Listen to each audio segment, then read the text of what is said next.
Allah memberikan ampunan penjagaan di puncak ini, yang dimana di sini paling banyak tempat berkumpul orang berbuat dosa dan berbuat maksiat kepada Allah. Karena jikalau beberapa orang telah dulu Sayyidatuna Aisyah yang tadi dibilang saya katakan itu istahalla zina wa istibahal khumur wa darabu bil ma'azif, itu sahabat nanya kepada Sayyidatuna Aisyah, wahai Aisyah, kabarkan kepada kami apa penyebabnya gempa bumi. Cianjur dekat dari puncak, saudara-saudara. Kemarin ada gempa bumi di Cianjur. Dijelaskan Sayyidatuna Aisyah, tidaklah akan terjadi gempa bumi zalzal. Gempa bumi tidak akan terjadi kalau tidak orang-orang mereka menghalalkan minuman keras. Istibahal khumur, istibah itu menganggap minuman keras perkara yang biasa. Wa istahalla zina, menghalalkan zina. Wa darabu bil ma'azif, mereka memainkan musik-musik yang lahun, membuat lupa dan lalai kepada Allah Subhanahu wa taala.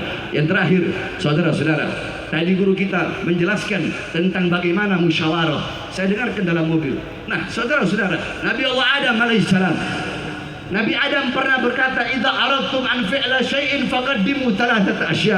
Hei umatku, hei anak cucuku, hei sekalian manusia, kalau kalian mau melakukan perkara apapun, hal apapun, sebelum melakukan hal itu, perbuatan itu, perkara itu, hendaklah dahulukan 3 perkara. Salah satunya istasyirul akhyar, bermusyawarahlah dengan orang-orang soleh, bermusyawarahlah dengan orang-orang baik. Sebab andaikan dulu aku bermusyawarah dengan malaikat di dalam memakan buah khuldi, pasti malaikat akan memberikan petunjuk kepadaku, ijtihadnya, ra'i pandangannya, jangan aku makan, karena itu bisa membuat aku keluar dari surga. Sayangnya dulu aku tidak bermusyawarah dengan malaikat. Jadi begitu pentingnya musyawarah. Yang ketiga, tentang korupsi. Saudara-saudara, saya dari dulu setelah ceramah masalah korupsi, kalau masalah korupsi ya imam, tidak ada tawar-menawar. Bagi saya, siapapun yang korupsi, maka hukuman yang paling pantas adalah hukuman mati, saudara-saudara. Banyak sekarang ini pejabat-pejabat, anggota partai, elit-elit partai, sombong dengan partainya. Yang paling jenderal-jenderal punya pangkat jabatan, sombong dengan pangkat jabatannya, seakan-akan Indonesia negara milik mereka. Hei, saya sampaikan, Indonesia bukan milik partai politik manapun, bukan milik jenderal manapun. Indonesia bukan milik PDI, bukan milik Gerindra, betul? Bukan milik Golkar, betul? Bukan milik PKS, betul? Bukan milik PKB, betul? Bukan milik P3, betul? Apalagi, kalau saya nggak sebut partainya, disangkanya saya orang partai itu lagi. Apalagi?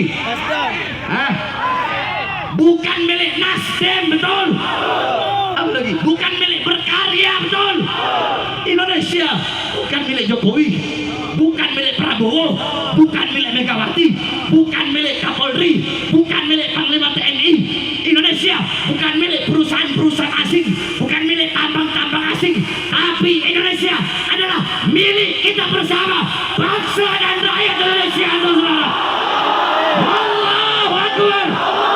Maka saya sampaikan pada malam hari ini, wahai Prabowo dan kabinet menteri-menterinya, demi Allah, kami pemuda-pemudi Indonesia bersumpah, demi Allah, di Indonesia tidak ada sejengkal tanah pun bagi siapapun yang merampok dan merampas harta bangsa dan rakyat Indonesia, saudara. Allahu Akbar. Saya tanya semua rakyat, apakah akan memberi walaupun sejengkal kepada para koruptor, kepada para pengkhianat bangsa, kepada pengkhianat bangsa, kepada partai politik manapun? Nah, jadi kalian semua jangan macam-macam. Sekali lagi saya bilang, saya cuma takut sama saya punya ibu dan sama saya punya pawal. Selain daripada itu,